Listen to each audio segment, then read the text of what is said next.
Welcome guys to my channel. So in the last class we understood what is the meaning of cloud computing, what are the technologies of cloud computing and how cloud computing works. Also we understood what is virtualization. So in this lecture we are going to understand what are the types of cloud computing. So basically there are two types of cloud computing models. One is known as the private cloud while the other is known as a public cloud. So when there is an organization and that organization has made all its resources private and those private resources work as a private cloud when only authorized personnel can access this cloud.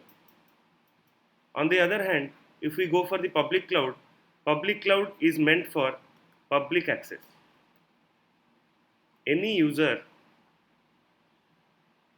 can access these resources.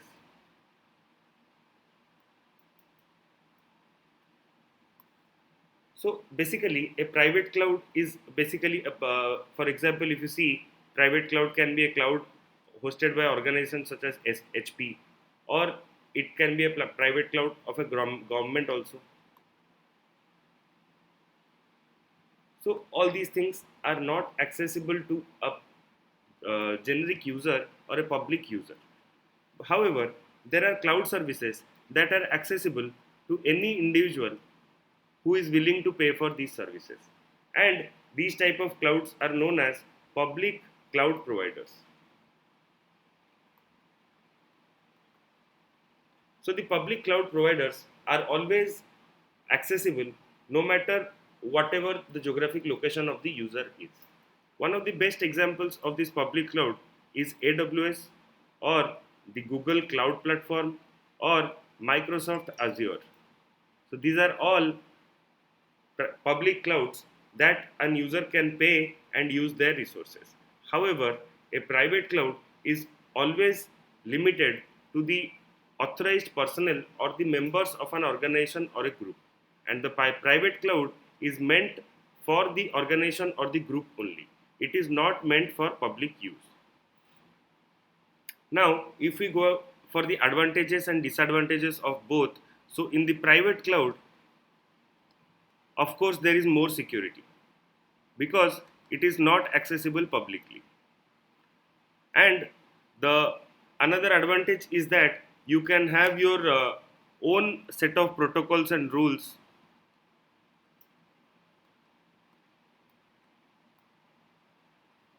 And however, one of the disadvantages of this private cloud is the maintenance cost and the scalability problem. So when there is a private cloud, so organizations such as HP, when the number of employees are more, it has to increase its cloud size. So in that case, such a transformation can be very costly, and this is known as scaling. However, in the private public cloud scenario, in the public cloud scenario, there is less security. Why? Because it is publicly accessible to all. So anyone can inject some hard malware or some injections into your resources. However, it is readily available.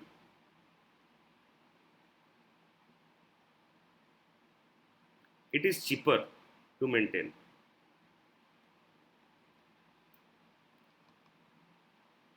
and it is publicly available. You don't have to be part of the HP company, or you don't have to get a job to be able to use these public clouds. However, the main concern here is the security risk that is associated with the public cloud. So the public clouds are less secure, and as you should be aware, cloud public cloud platforms are really very insecure, and the problem, the security research issues that lie in public cloud are mainly based on security.